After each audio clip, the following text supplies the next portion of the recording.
Welcome back to On Texas Football. I'm Jeff Howe, joined by CJ Vogel. It's time for another edition of Longhorn Weekly, where we take a look back, but more so it's a look ahead at what's to come on the 40 acres. But before we do any Longhorn talk, let me tell you about our sponsor for this week's edition of the show. It is Bluebird Organizing and Perry Ricard. Let's face it, life can be messy. Moving, divorce, having kids, downsizing after the kids have left, losing a loved one, whatever it is, life's transitions cause clutter to pile up and chaos to enter our minds and spaces.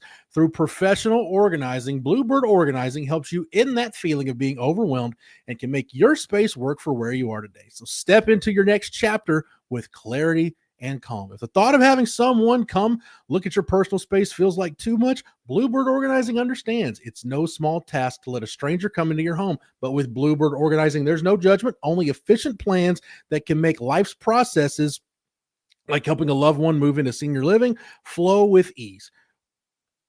Call or text 737-346-7779 to book your free in-person consultation today. Again, that's 737-346-7779, or go to bluebirdorganizing.net. And a big thank you to Perry Ricard and Bluebird Organizing for sponsoring this edition of Longhorn Weekly. CJ, as we sit here today, we are a week away from spring practice starting. We've got pro day coming up. Give me one thing you're most looking forward to. What is CJ Vogel excited about regarding the Longhorns starting spring practice? You got to look at the defensive side of the ball for me, Jeff. And I think that's where I start. You talk about Texas losing as many weapons as they did offensively. You talk about, the success that they've had sending guys to the combine and once again to the NFL draft. Well, there are going to be a lot of new faces running around at a number of key positions. But the one thing for me that's really encouraging is, hey, you got an All-American safety coming back. You got the freshman player of the year returning as a defensive end. We know Anthony Hill's a star, Manny Muhammad. Again, this defense for me is really exciting. And I think that's the big thing early on that I'm excited to hear about their next progressions, right? You brought in a lot of key freshmen, Brad Spence, the defensive lineman out of the portals. Hey, I want to hear how all that's going. So for me, it's all about, can that defense take even a further step forward from what it's been over the last 2 years, which I think we both would agree was a pretty top-notch defense that got you to the Final Four. But I love the makeup of this defense and some of the pieces that they had to work with. I think about some of those defenses, CJ, about 20 years ago, leading up to the national championship season in 2005, especially going from 04 to 05. You look at that 2004 defense and going to the next year, you lose Derek Johnson, who was a really big piece, was the best defensive player in the country in 2004. And you start thinking, man, how are we going to be better? Like, how are we going to improve? What is this defense going to go? And that defense the following year was good enough to win you a national championship. And it was a lot to do with guys like friend of the channel, Brian Robinson, and guys growing up, getting older, stepping into roles. That's kind of where I see this defense. You did lose some key pieces, but anytime you've got guys at each level of your defense that you can weaponize, that can wreck a game plan. Colin Simmons is there. We know Anthony Hill is there. If Jelani McDonald really is there, CJ, it opens up a lot of avenues for PK in terms of what you can do. And I'm excited for defensively about the defense being more dynamic, being more diverse. I think PK is gradually shifting away from being kind of a static, too high shell. And he's gotten away from that since year one, but it's more dynamic, more diverse. But CJ, I'm going to put my fan cap on real quick and tell you what I'm excited about for spring practice. The Arch Manning era starts in earnest next week when spring practice gets going. And look, I've been following this program for a long time. I remember big-time quarterback recruits coming through this program when they took over under center, whether it was Shea Morenz or Chris Sims or VY. Garrett Gilbert, obviously there was a lot of hype going into his first year. Obviously Quinn, when he got to campus, it's never been like this. Nothing like we're seeing for Arch right now. And with so many new weapons at wide receiver, especially with DeAndre Moore missing spring, sans Ryan Wingo, obviously. We talked about that tight end position, Jordan Washington getting to step up. Spencer Shannon, we really haven't seen him play a ton. He's going to step into a new role, new pieces on the offensive line. Again, I'll say it again, CJ. We forget that you return a 1,000-yard rusher with Trey Wisner, so don't lose sight of that. But so much new on offense. But when you don't have to worry about QB1, when you don't have to worry about the most important position on the field, and you feel like that guy is going to give you a chance to win every single Saturday, I'll let the rest of the offense take care of itself if you feel that good about QB1. I know Sark does. I know AJ Milwee does. I know I do. I think you do too. Yeah, I'm right there with you with Arch, not having that concern or that question hanging over the spring or really the offseason at all about who the next quarterback will be, right? We've seen battles in the past, whether it be Hudson Card, Casey Thompson. We talk about it. Would Quinn be the guy that would come in and start immediately? And evidently he did. But point being, when you know this far out who that next guy in line is, it helps everybody, especially when you don't know really what that rotation at wide receiver is going to be. Also, when you have to replace 4 starting offensive linemen and you don't have a tight end yet with the reception on the roster. So, yeah, that's one piece of the puzzle offensively that's figured out. And I'm expecting, maybe this is a little getting too far ahead here, Jeff, but I always look at it in years past, what am I expecting to hear from out of spring practice, right? Last year, it was, okay, if this defense is where we need it to be going into the year, we shouldn't be hearing a whole lot about big plays allowed in the secondary, right? We shouldn't be hearing about the run game being exposed, up front. On the flip side, you want to hear about the offensive line that had 5 returning guys plus Caleb Williams jumping in, creating those big run holes for CJ Baxter and a Trey Wisner, right? You wanted to hear that. You didn't a whole lot. So this year going into spring practice, what am I expecting to hear? I'm expecting to hear that the defense is pretty significantly ahead than the offense based off of who's returning, at what key positions they're returning at, and how they match up against the offense. So we'll see, of course, what that looks like. But for me, it's all about, can Arch Manning elevate what otherwise is a brand new group of an entire offense? I think that gets into I'm not going to call it a good, you can call it a concern. I'll call it a question mark for spring ball. And that's, can some of these new additions on the offensive line, specifically moving Cole Hudson to center and Neto Mazzulau getting his chance finally at left guard, and if we can see DJ Campbell elevate, can the interior of your offensive line establish itself and impose its will on somebody in the run game? Now, look, that's a question that's not going to be answered until we see Texas in Columbus to open the season against Ohio State, against the defending national champion in their house. But I kind of agree with what Jerry and some other folks have said on the channel. I tend to think with Cole Brevard and Travis Shaw and Hero Canoe and Alex January, the flashes we saw, I think this defense is going to be pretty good against the run, CJ, up the middle. Are they going to be as dynamic and disruptive as Alfred Collins and Vernon Broughton and the group we saw last year?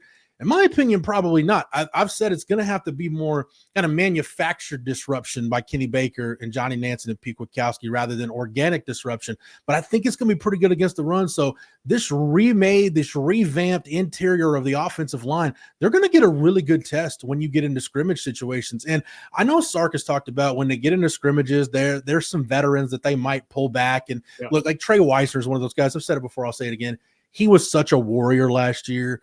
Just make sure he gets to the opener, right? She doesn't have anything to prove. Just make sure he's getting his work done, getting a decent lather, and just make sure he shows up.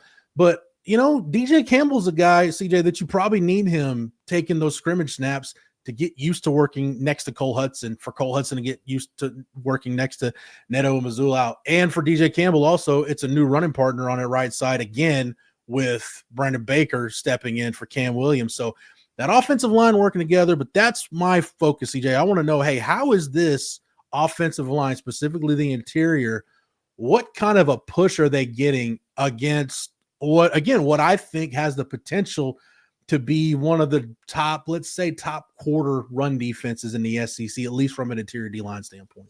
Yeah, it's really encouraging that those are the bodies that you've brought in defensively, right? We've talked about it. You got 6'4", 330, 6'5", 325. That's kind of the makeup and build of the interior defensive line for Kenny Baker's squad out of the portal. And of course, what we already know about Alex January, that's great.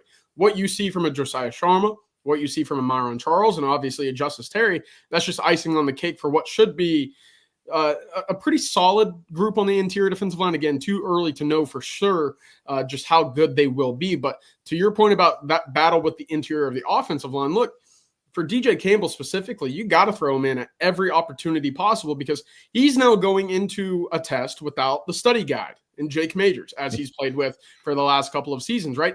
When you get to a point where your guy at center has 57 career starts, the most in Texas history, yeah, you figured out what you need, right? That's IDing the fronts, that's notifying the quarterback on when there might be an open blitz, making sure your guys to your right and your left are all in sync.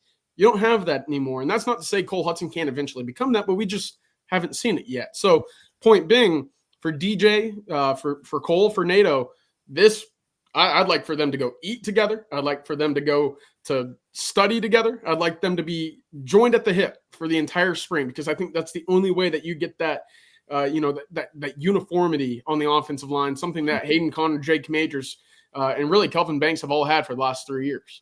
I know Neto and Malik Agbo were in that same recruiting class with Cam Williams and Kelvin Banks and DJ Campbell and Cole Hudson.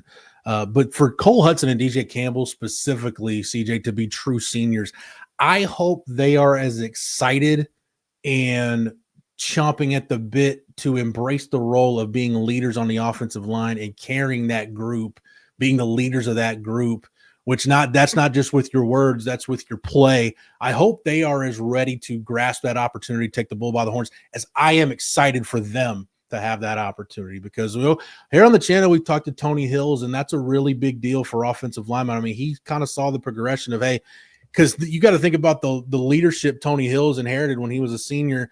He's taken the baton from Justin Blaylock and Casey Studdard and Lyle Sinline. In my opinion, it's in the conversation for the best offensive line in school history, that 05-06 offensive line.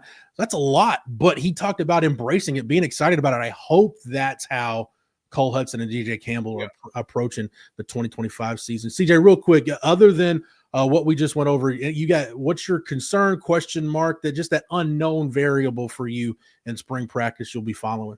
It's wide receiver. I don't know how it couldn't be, right? No DeAndre Moore. You kind of get a glimpse of what that room would look like in the fall should Ryan Wingo or DeAndre Moore go down, and it's not a lot of experience. And I think it's not as concerning given that wide receiver, you see freshmen step up and play big roles across the country each year. But point being, you'd like to have a guy up there that knows how to beat man tendencies, that can ID, what the coverage is and communicate that back and forth. But when you got a quarterback with Arch Manning, as long as these guys are running the right routes, learning the playbook, getting to depth at specific routes, the ball should be where it needs to go. And that's, more encouraging than not. Point being, I just want to hear who steps up. Is it a Parker Livingstone as we expect? Is it a Jamie French? And what does an Aaron Butler do, right? Going into year 2, familiar with the system, has a leg up on those freshmen coming in. We'll see. But that right now, you just don't know. And you can throw tight end into that bunch as well.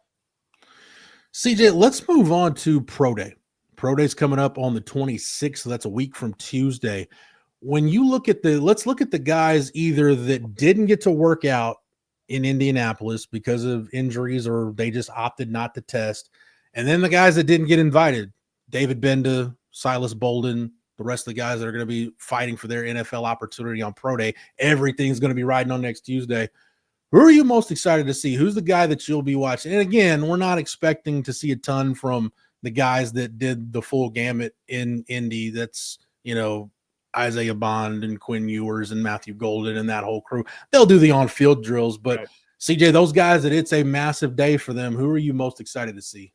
I want to see Gunnar Helm get back out there. I know we saw a little bit of him, but he had a dinged-up ankle. On top of that, I want to see what he can do full health. Aside from that, I think it's all Silas Bolden. And we obviously did not see him in Indianapolis for the combine, but that's a guy who, talking to a lot of these Longhorns on the offensive side of the ball in Indianapolis, we're saying, yeah, that's a guy who will come out at the Pro Day and surprise some folk. And look, I don't know. Look, I'm Jeff. I cannot predict a 40-yard dash to save my life, but I do think he's going to put up a pretty nice number that catches the eyes of a couple scouts. Now, will he get drafted? Probably not, right? Didn't do enough last year in the new offense here in Texas, but there's plenty of tape on him. We saw what he could do at Oregon State when he put up almost 900 yards of offense, was a great return man as well. There's so much gadgetness to his game that you could throw him in just about any offense and find a role for him. So does that come out during the Pro Day? We'll see, but I think that there's enough athleticism, enough tools in his bag right now that catches the attention of at least one scout in attendance, and that will find him on at least an undrafted free agent list somewhere in the NFL. Forget your laser times. We'll have the OTF official stopwatch at Pro Day. So we'll get Silas Bolden's 40 time. Have it here on the channel and on the site. But I digress, CJ. I'm looking forward to the two interior defensive linemen, Alfred Collins and Vernon Broughton. Vernon Broughton wasn't able to work out in Indianapolis, so this is massive for him. And we talked about it with Alfred Collins after he worked out in Indy. The broad jump, it was an 8-foot broad jump. So some of the explosiveness drills, the drills that measure explosiveness, not quite the numbers I was hoping to see from Alfred Collins. So does he redo some of those and do those testing numbers, or do they line up more with the kind of athlete that we've seen Alfred Collins be on the football field? So I think it's really big for both of those guys.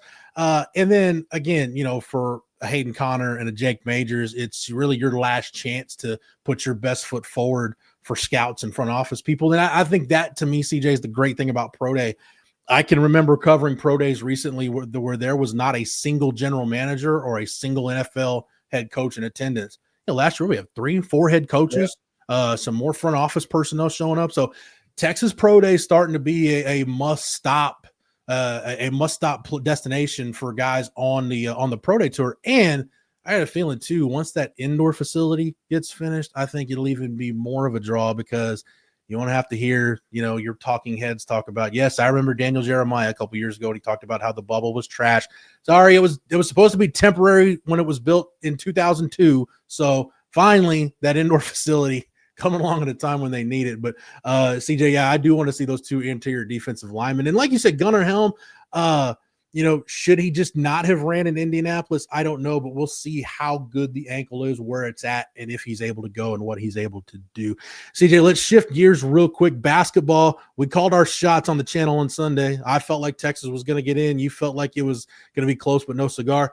But they got in. They're headed to Dayton for that play-in game, the first 4 game against Xavier. Wouldn't be March if it wasn't Rodney Terry against Sean Miller. And, RT even brought up that still painful round of 32 loss in 2011 to Arizona in Oklahoma City, which, goes back to inbound in the basketball and everything else. And I've got PTSD from that still. I try to block that one out. But CJ, this is I talking to guys at the selection show on Sunday. I got a feeling that they are loose. They're confident. They really sweated it out. Trey Johnson even admitted, he said, hey, when we saw North Carolina pop up on the board, that threw us for a loop, and we thought, hey, we might not get in. Tremont Mart said, I wasn't really nervous because if we didn't get in, we did it to ourselves. So there's really nothing to be nervous about.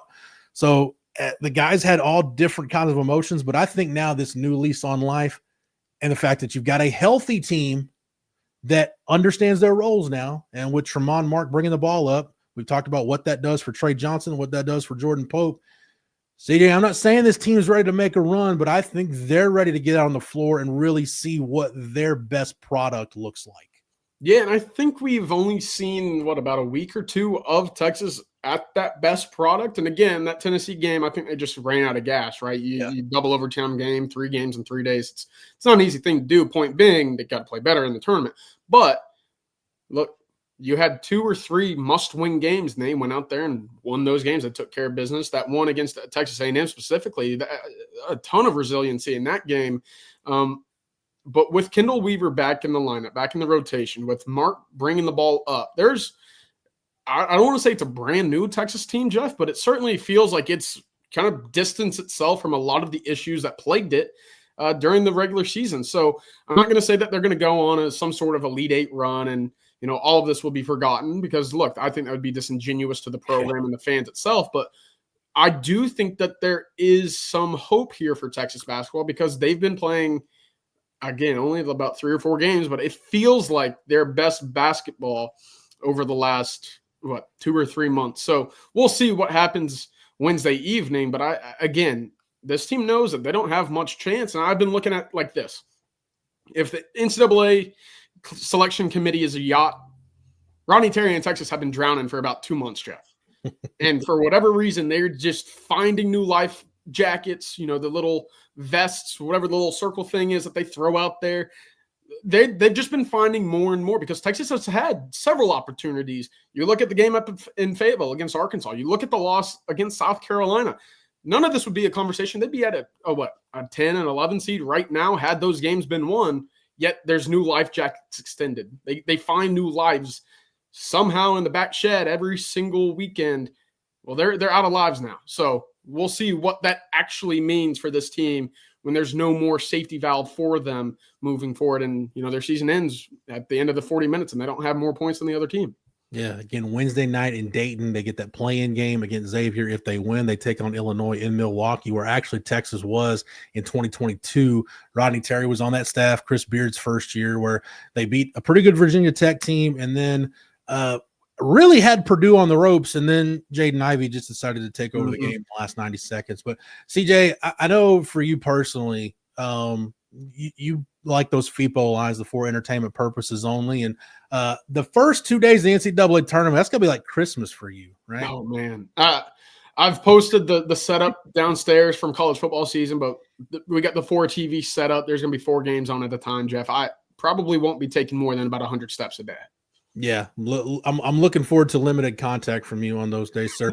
Before we get out of here, CJ, let's talk some baseball real quick. Texas goes to Starkville to go to Dudy Noble and get a sweep against Mississippi State. Look, 17 wins in a row. I don't care who you're playing against. That's really tough to do in baseball. Yeah. Schloss has it rolling right now. Massive series this weekend. I can't wait to see the turnout at the Dish this weekend. LSU, depending on what poll you look at, they're number 1 or number 2 in the country.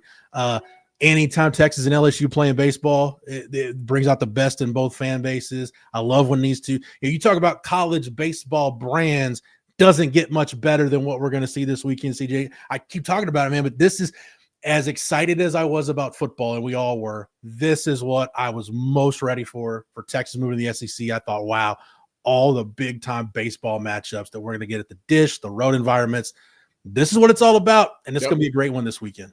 Yeah, I remember when LSU came to town as the number 1 team in the country a few years ago, and it felt like the city shut down around a top 10 matchup there. Well, I would expect it to be very similar again this year in the sense that this is going to become the new norm in Texas, right? Texas, 17 straight wins, Jeff. They're inside the top 10 in every single major poll. I'm not sure I was expecting this quick of a start, but I'm all for it, especially when you get your best test of the year at home against the number 2 team in the country in LSU. So it's going to be a blast. I hope the Dish is packed, and I'm expecting 2 really talented teams to go at it. We'll see if that Texas pitching staff can sustain what's been a tremendous start to the year and 18 games in. The good thing is Paul Skeens is not walking through that door. Dylan Cruz is not walking through that door. So you at least got a puncher's chance against Jay Johnson and those Bayou Bengals. All right, before we get out of here, CJ, got to let you know about one more sponsor for today's edition of the show. That is Ernie.com. March Madness is here, and so is the Ernie Tourney, the first ever intercollegiate bracket challenge. Think you've got the best bracket? Prove it against Oklahoma, Baylor, Texas A&M, the entire Big 12, and the SEC. The school with the most points takes home the Ernie Cup in the highest scoring bracket, wins $5,000. Texas fans, this is your chance to show your knowledge off. Don't let OU, A&M, or anybody else take the crown. Rep your school and bring the Ernie Cup home. Download the Ernie Sports app or go to Ernie.com. That's ERNIE.com to enter now and hook them. I know CJ, you're doing all the bracket challenges and everything for March Madness. Like I said, you're all about it. So it's the best time of the year. I love this time of the year. We're talking spring football. We've got baseball. We've got hoops, everything. And as far as the Longhorns go, we'll keep bringing it to you here. All the good news, notes, and nuggets here on the channel and on TexasFootball.com, where we've still got our promotion going right now. Get over to ontexasfootball.com. If you're not a subscriber, use the promo code OTFOG. That'll get you 1 year of access at ontexasfootball.com for $49.95. You're going to want it with spring practice. CJ and Jerry have talked about the 2 massive unofficial visit weekends for recruiting. Before you know it, June official visits will be here. Then we're into camp. Then we're into the season. You're not going to want to miss a minute of a memorable year on the 40 acres, especially as it relates to the football program. So again, get over to ontexasfootball.com. OTFOG is the promo code you need to get $49.95 for your 1 year subscription to ontexasfootball.com. All right, that's going to do it for this week's edition of the show. Make sure you stay locked into the site and locked into the channel for the latest going on the 40 acres. For CJ Vogel, I'm Jeff Howe, and until next time, hook 'em.